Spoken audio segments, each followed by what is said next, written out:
Today we have member statements from the honourable members for the District of Exploits, Humber-Bay of Islands, Mount Pearl-Southlands, Grand Falls-Windsor-Buchans, and Fortune Bay, Cape La Hune. The member for Exploits. Thank you, Mr. Speaker. I stand today to recognize Mr. Lloyd Seward of Bishops Falls, now residing in a retirement home in Grand Falls-Windsor.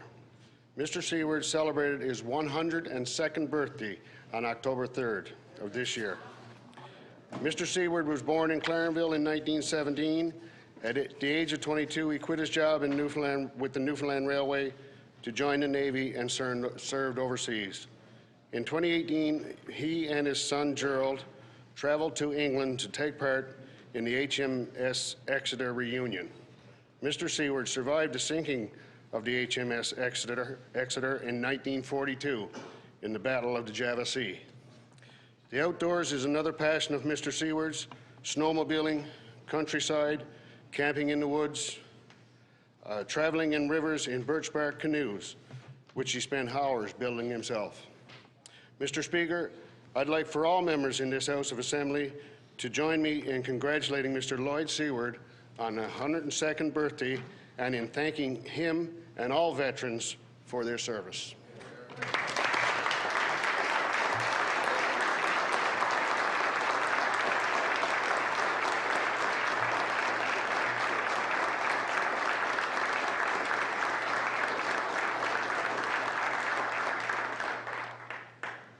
Member for Humber-Bay of Islands. Mr. Speaker, I rise today to recognize 11-year-old Bridget Park of Gillams. During Bridget's first 2 years of her life, she faced many medical challenges and was hospitalized more than 40 times at the Hospital for Sick Kids in Toronto with severe health issues. She was treated for inflammatory bowel disease, infections, meningitis, developed numerous rheumatoid arthritis in her knees, hips and wrists, Crohn's and colitis. Countless testing was done, including genetic testing, to try and determine what was causing her sickness. Just before her second birthday, doctors discovered a rare gene mutation that causes inflammatory bowel disease. Bridget was missing a section of her DNA and one of the first cases in the world.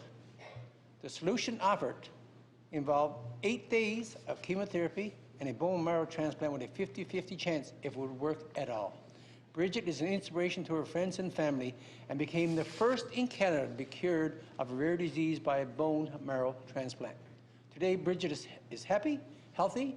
She has just started junior high, loves singing and acting, and has been an inspiration with her friends. Her story was recently aired on the CBC, This Is My Story. Bridget is an inspiration to all who know her. I ask all members to join me in offering the best wishes to Bridget in her future. Thank you, Mr. Speaker.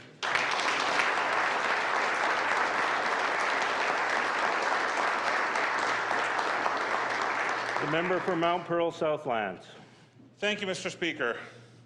This past spring, community leaders and volunteers gathered at the Reid Community Centre to witness the selection of Mount Pearl's Citizen of the Year.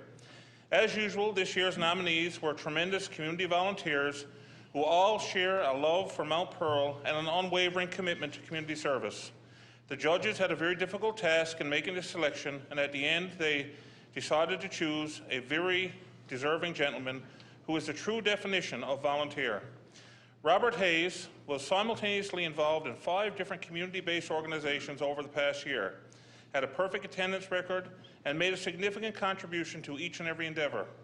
This included his roles as both Vice President and later President of the Mount Pearl Soccer Association, member of the organising committee for the Mount Pearl Sport Alliance's very successful Chase the Ace fundraiser, co-chair of the O'Donnell High School Safe Grad Committee, co-chair of the Mount Pearl Frosty Festival Committee, and community rep on the Mary Queen of the World School Council.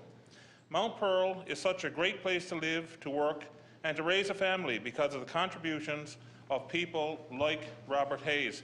And Mr. Speaker, to go off script, I just want to add that Robert's daughter, Kaylee, is actually one of our pages, so I'm so glad that she could be here. Although I wish she was actually here to hear this, but she was here this morning. I therefore ask all honourable members of this House to join me in congratulating this outstanding individual on receiving this honour and thank him for his unwavering commitment to the community. Thank you, Mr. Speaker. The honourable member for Grand Falls-Windsor-Buchans. Thank you, Mr. Speaker. I rise in this honourable House today to commemorate the life and career of Captain Dan Devine. Captain Devine was born in Grand Falls-Windsor on April 25, 1945. He attended Memorial University, where he received bachelor's degrees in education and special education. He went on to teach in many schools across the island, eventually teaching special education students. After 30 years of teaching, Captain Devine retired. While teaching, in 1977, he joined the Royal Newfoundland Regiment B Company as an officer and became Captain Devine as the commanding officer in 1985. Captain Devine retired from B Company after 32 years of service. His military career has seen him serve in CFB Aldershot, CFB Gagetown, and CFB Cornwallis, as well as a peacekeeping tour in Bosnia. In his later years, he went on to become the Junior Canadian Ranger Officer, where he was responsible for 400 youth and 90 staff across the province. Today, Captain Devine serves as the President of the Royal Canadian Legion Branch 12 in Grand Falls-Windsor. Please join me today as we honour Captain Dan Devine for a lifetime of service to Newfoundland and Labrador.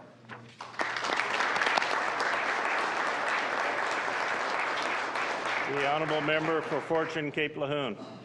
Mr. Speaker, I rise today to congratulate Chesley and Ada Lovelace of Sealcoe Fortune Bay, who celebrated their 71st wedding anniversary on October the 20th, 2019. I grew up in Sealcoe, and attending church was a very important part of our lives. I always remember them attending, never missing an opportunity to share a warm handshake, a hug, and many words of encouragement. Those cherished memories will stay with me for the rest of my life. Chesley is now 92 years old, residing in Seal Cove. Ada is 88 and a patient at the Toomey Centre in Botwood. But the family ensures they see each other to continue their lifelong devotion for one another. If you are looking for an example of unconditional love, then look no further than Chesley and Ada Lovelace. Mr. Speaker, I ask all members to join me in congratulating Chesley and Ada Lovelace on 71 years, wonderful years of marriage together.